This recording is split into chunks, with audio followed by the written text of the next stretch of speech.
Donc bienvenue dans cette vidéo. Il s'agira d'un cours commenté. Le but c'est que vous ayez le diaporama que vous avez peut-être déjà téléchargé sur Pronote et qu'on le lise ensemble, un peu comme si on était en classe. Je vais passer vite sur le début puisqu'on l'a déjà fait ensemble, mais je m'arrêterai sur l'activité numéro 2 en expliquant bien la correction de cette activité. Donc ce que je vous conseille de faire, c'est de lancer la vidéo, d'écouter le début pour avoir un résumé de ce qu'on a déjà fait. Et quand on arrive à l'activité numéro 2, si vous l'avez déjà faite, eh bien vous pouvez écouter la correction. Si vous ne l'avez pas faite, vous mettez pause, vous essayez de la faire tout seul en téléchargeant les documents sur Pronote. Et ensuite vous écoutez la correction pour vérifier que vous avez bien compris. Voilà, donc je démarre, je vais aller un petit peu vite au début, mais n'hésitez pas à mettre pause si ça va trop vite. Donc, nous sommes dans le thème 3, chapitre 4, mer et océan, un monde maritimisé. Pardon, je vais basculer en mode plein écran. Voilà. Alors, qu'est-ce qu'on avait dit dans cette introduction de ce chapitre? On avait écrit une petite introduction dans laquelle on expliquait que la mondialisation entraînait la concentration des activités sur les littoraux. Qu'est-ce que ça veut dire? Ça veut dire que les échanges augmentent dans le monde, les échanges de marchandises, la circulation des hommes, la circulation des informations. Et cette mondialisation, elle va entraîner la concentration des activités sur le bord de mer, qu'on appelle le littoral. Pourquoi? Eh bien parce que l'essentiel des transports de marchandises, des transports qui permettent cette mondialisation, se font par voie maritime, donc passent par la mer et les océans. La deuxième raison, c'est parce que la mer et les océans ont des ressources propres qui sont de plus en plus convoitées, c'est-à-dire de plus en plus disputées par les pays. Donc la question qu'on va se poser dans ce cours, c'est pourquoi les espaces maritimes sont au cœur de la mondialisation. Je rappelle que la définition de mondialisation, on l'a déjà écrite dans la première leçon de géographie, donc vous pouvez, c'est pour ça que j'ai mis une petite astérisque, vous pouvez vous y reporter si vous vous en rappelez pas.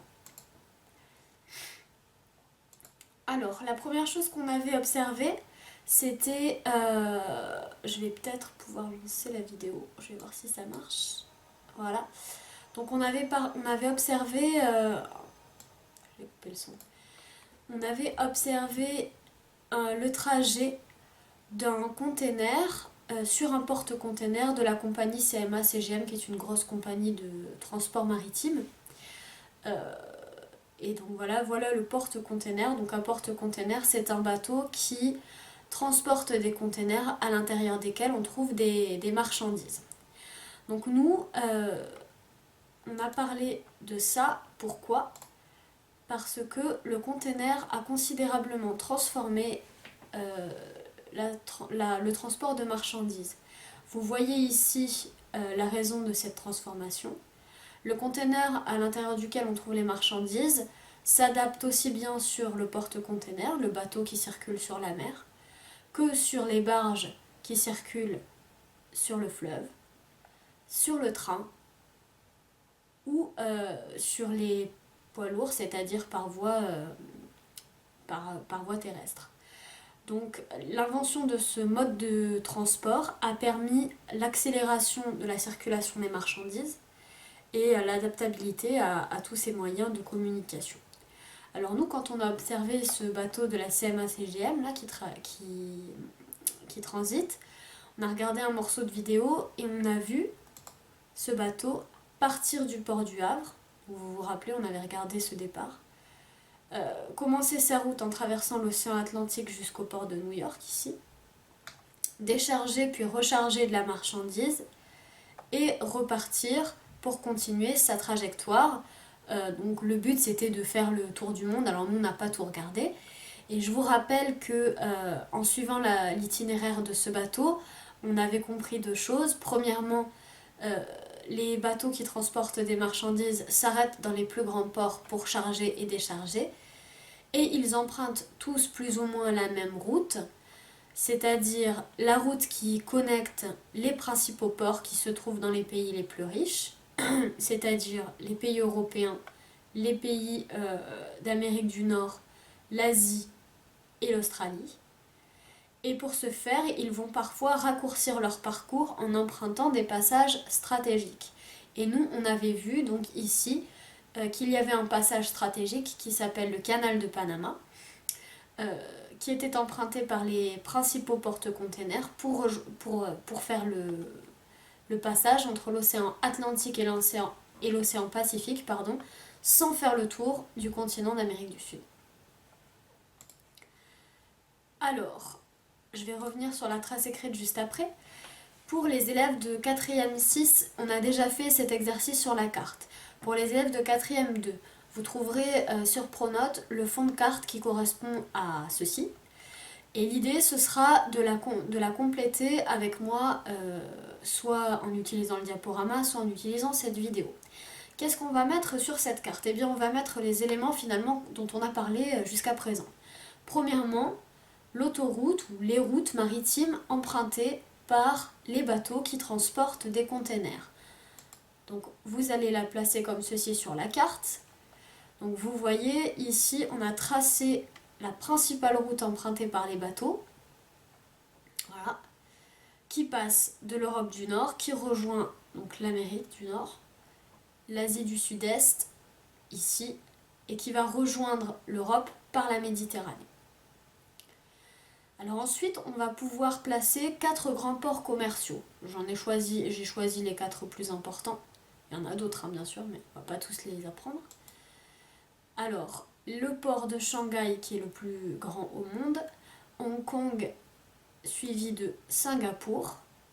Singapour, on va en reparler, c'est pour ça que je vous l'ai mis. Et le port de Rotterdam, qui est le plus grand port européen. Donc vous pouvez les écrire si ce n'est pas déjà fait. Et enfin, on va placer les passages stratégiques, donc les passages qui sont empruntés par les bateaux et qui leur permettent d'avoir la trajectoire la plus courte et la plus pertinente pour eux puisqu'elle passe par les grands ports. Alors les passages stratégiques, il peut s'agir de détroits, c'est-à-dire d'un petit passage entre deux morceaux de terre mais qui est fait de manière naturelle, ou de canaux, c'est-à-dire un passage qui a été créé par l'homme pour faire circuler des bateaux. Alors nous, on a parlé donc du canal de Panama qui permet de relier l'océan Atlantique à l'océan Pacifique, mais on peut aussi placer le détroit de Gibraltar ici, le canal de Suez qui permet de rejoindre la mer Méditerranée en passant par la mer Rouge, donc de l'océan Indien jusqu'à l'Europe. Bab el-Mandeb, on va un petit peu en parler si on évoque la piraterie, et le détroit de Malacca à Singapour. Voilà, donc une fois que vous avez placé ces éléments sur la carte, vous pouvez passer à la trace écrite. Donc je reviens un petit peu en arrière. Pardon. Voilà, oups. Voilà. Donc la trace écrite que vous recopiez sur votre cahier si vous ne l'avez pas déjà fait. Les océans des espaces majeurs de circulation et d'échange. Le transport maritime représente 90% des flux de marchandises. Ça veut dire que la plupart des marchandises circulent par bateau, par porte-container. Les grandes routes maritimes relient les grands pôles commerciaux, Amérique du Nord, Europe, Asie de l'Est, on en a parlé. 75% des échanges se font entre ces façades maritimes. On va expliquer qu'est-ce que c'est qu'une façade maritime, mais vous l'avez peut-être déjà un petit peu compris. C'est un endroit où on va trouver des ports importants. Et donc c'est dans ces ports que vont se faire les échanges. Les points de passage stratégiques sont les passages comme les détroits ou les canaux qui permettent donc pour les bateaux qui les empruntent de circuler le plus vite possible. Ils sont aussi importants pour les pays qui les contrôlent puisqu'ils vont appliquer des taxes, une réglementation sur ces passages et donc s'enrichir grâce à cette position. Voilà. Donc ça, on l'a déjà fait.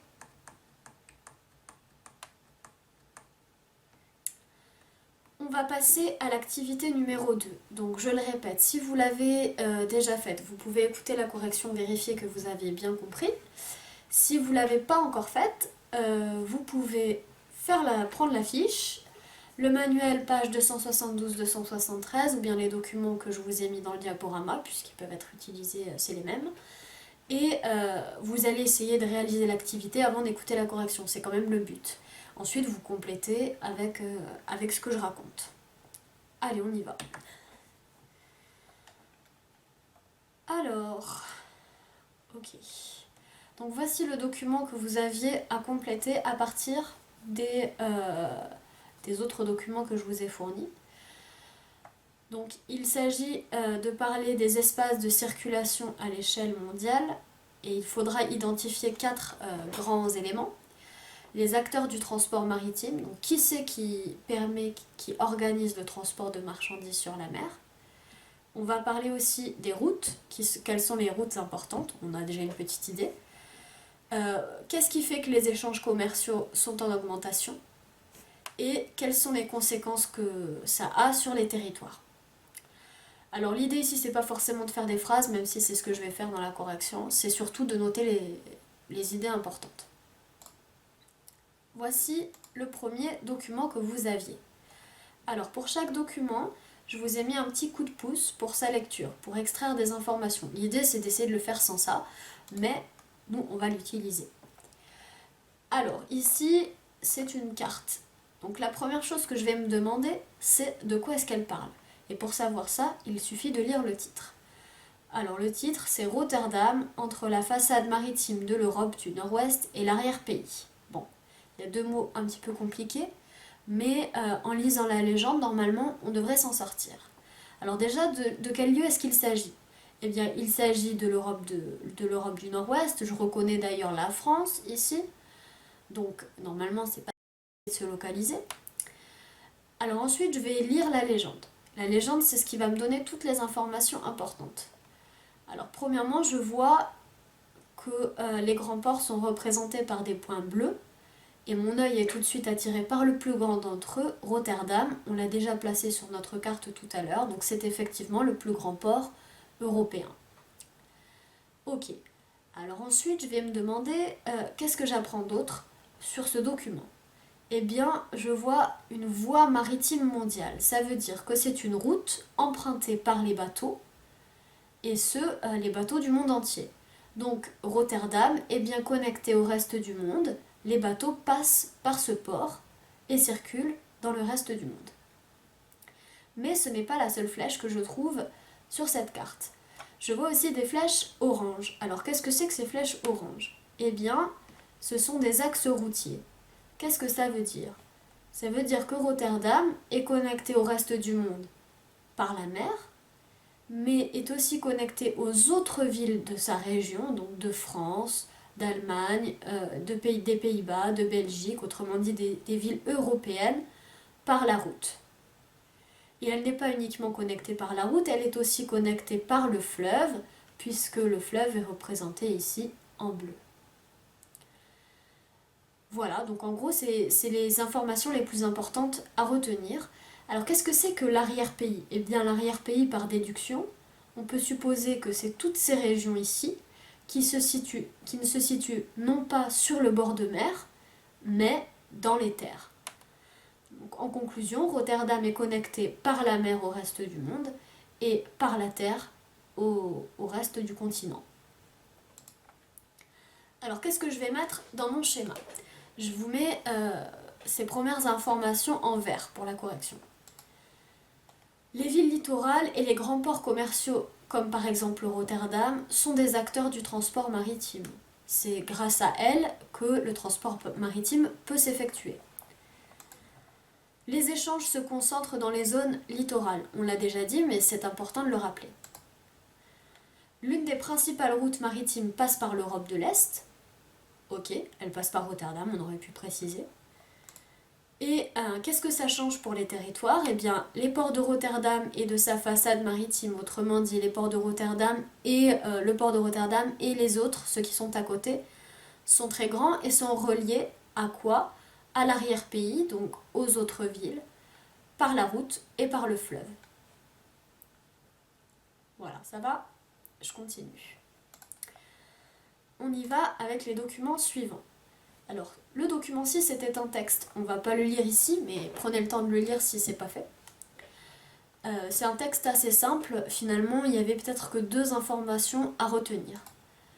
Alors, toujours pareil, de quoi parle ce document? Eh bien, on lit le titre, hein, les ports doivent s'adapter, donc on suppose que ça va parler de ports. Et ça évoque quel problème, justement, vis-à-vis de ces ports? Eh bien, ça parle des porte-containers, les porte-containers qui deviennent de plus en plus nombreux et de plus en plus grands. Et donc, les ports doivent s'adapter pour pouvoir les accueillir, pour pouvoir décharger et charger la marchandise à la vitesse qui leur est imposée. Quels sont les ports qui sont capables de s'adapter le plus vite? Ce sont les plus grands ports commerciaux, c'est-à-dire Rotterdam, Shanghai par exemple. Donc c'est pas compliqué, je vous mets la correction pour le document 6 en jaune. Les porte-containers sont très grands et transportent de la marchandise, ils font partie donc des acteurs importants du transport maritime. Les échanges commerciaux, eh bien les porte-containers sont de plus en plus grands et nombreux, donc ils permettent aux échanges d'être eux aussi en augmentation. Des territoires transformés. Les grands ports doivent s'adapter à la taille des navires, ils vont eux aussi devoir se transformer.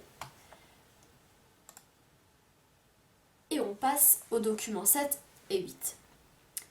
Alors, documents 7 et 8, il s'agit de 2 photographies. Quels sont les espaces représentés? Alors, sur ce document 7, nous avons le port de Shanghai en 2013. Bon, ça date un petit peu, mais c'est pas grave, ça nous intéresse quand même. Qu'est-ce qu'on voit sur cette photo? On voit déjà une quantité impressionnante de containers, donc un très grand port. Ici, vous avez le système de chargement et déchargement des containers qui est visible.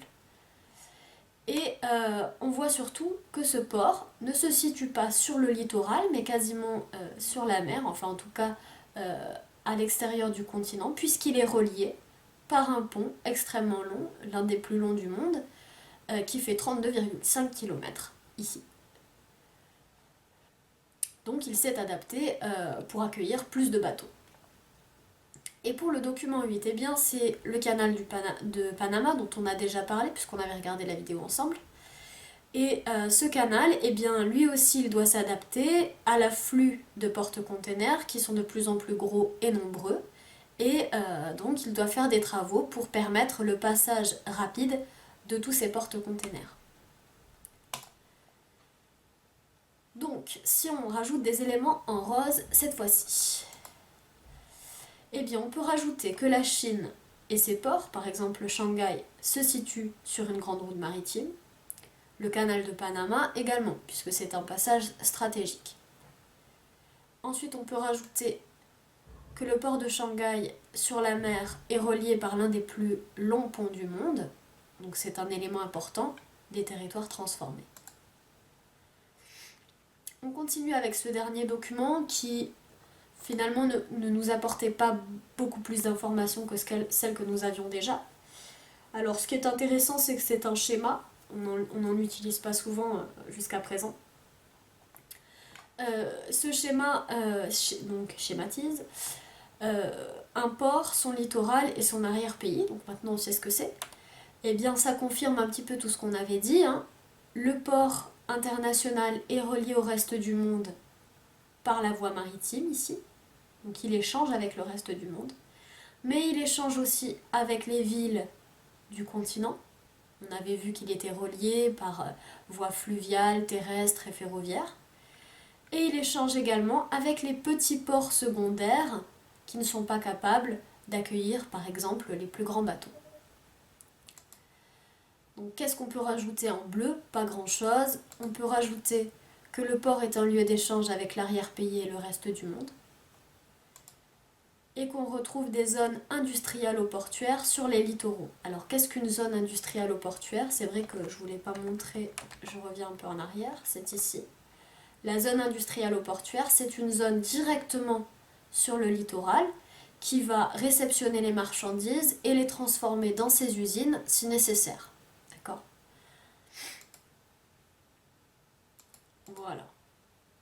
Donc voici à quoi devrait ressembler à peu près votre carte mentale complétée pour l'activité numéro 2.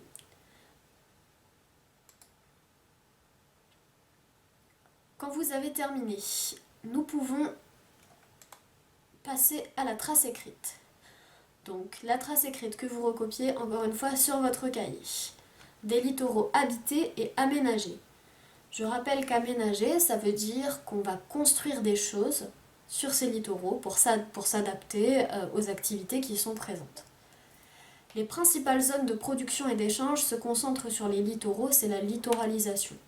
Donc tout ce qui concerne le commerce, la fabrication de marchandises, qui est en lien avec leur arrivée et leur transport, eh bien on va surtout trouver ça sur les littoraux parce que ça permet un contact plus rapide.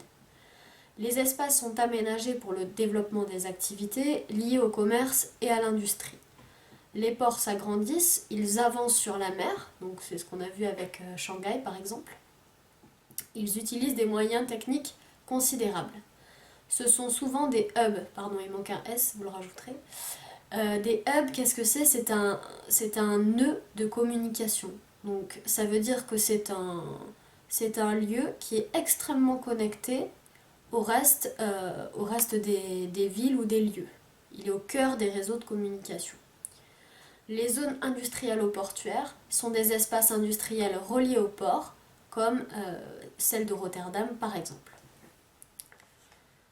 Quand vous avez terminé de recopier cette trace écrite, vous pouvez rajouter sur votre carte les façades maritimes mondiales, c'est-à-dire les littoraux qui échangent le plus avec le reste du monde. On va en placer 3. L'Amérique du Nord, l'Europe et l'Asie de l'Est et du Sud. Et vous avez déjà la première partie de votre légende qui est complétée. Voilà, c'est fini pour cette première partie. Dans la prochaine vidéo que je vais essayer de faire rapidement, vous aurez la correction des activités 3 et 4 et la fin de la leçon.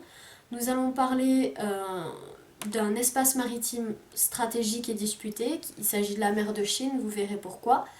Et ensuite, on parlera des ressources convoitées et menacées, des ressources naturelles, en particulier du pétrole et de la pêche. Bon travail à vous tous, n'hésitez pas à poser des questions via le fil de discussion Pronote si c'est pas clair tout ce que je vous raconte. Et à repasser la vidéo aussi pour bien être sûr d'avoir compris la correction. A très bientôt.